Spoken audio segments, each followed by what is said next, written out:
Well, Japan has unveiled a second emergency package to help deal with the impact of the COVID-19 outbreak.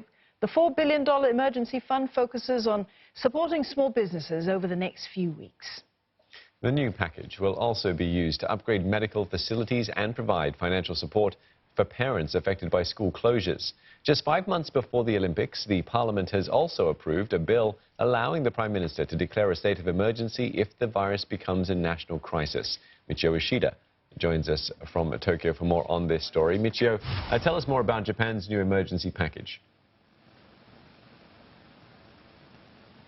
Yes, this is actually the second emergency package, and it's about 20 times bigger than the first package.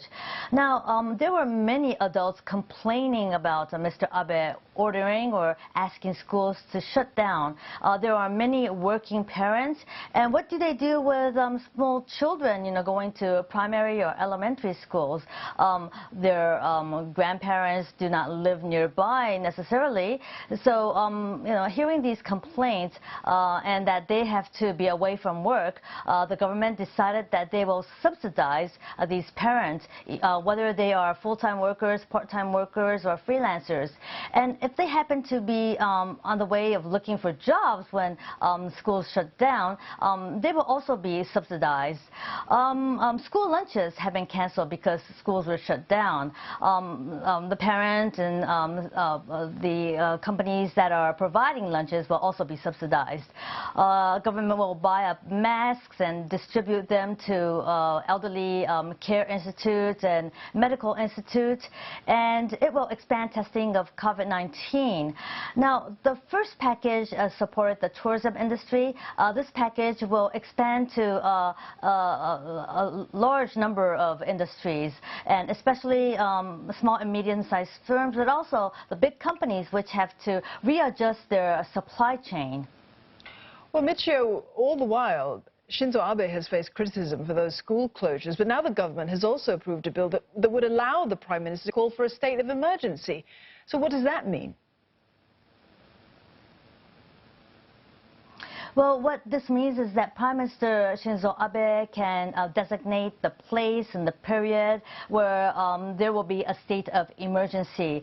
And the governors and mayors of that area will tell the public or restrict the public's movement, shut down schools, shut down public facilities such as museums, theaters. And, they won't be able to move around freely. So this will be an order. Currently, like the shutdown of schools are based on Prime Minister asking the public for cooperation. Now, Mr. Abe wants to legislate this bill this Friday. However, is Japan in need of a state of an emergency call? Now, experts do not think Japan is in such a critical situation, as the leading doctor of infectious disease says. 今のコロナウイルスは決して日本では、注目を浴びてますけれども大流行ではないんですね。例え話とすれば、なんかこう丁寧にやってた庭に雑草が飛んできて、その中に少し毒草が生えててピョッピョッピョッピョッとこう芽が出てる感じなんで一生懸命丁寧に芽を摘んで数も分かってる段階だと思う。Well, Dr. Okabe is a leading member of Prime Minister Abe's panel of experts. And Mr. Abe has been saying from time to time that he's listening to these experts to make decisions. But Dr. Okabe told the media that he has never told Mr. Abe to shut down all schools. He has never told Mr. Abe to postpone the start of the pro baseball season. And he's never told Mr. Abe to hold the sumo championships without any spectators, which is what's happening currently. And Mr. Okabe feels that what's most necessary that has to be done is for the central government, for the health ministry, and for the panel of experts to coordinate better so they're on the same page. Many thanks, Michio, for that update. That was Michio Ishida there reporting for us from Tokyo.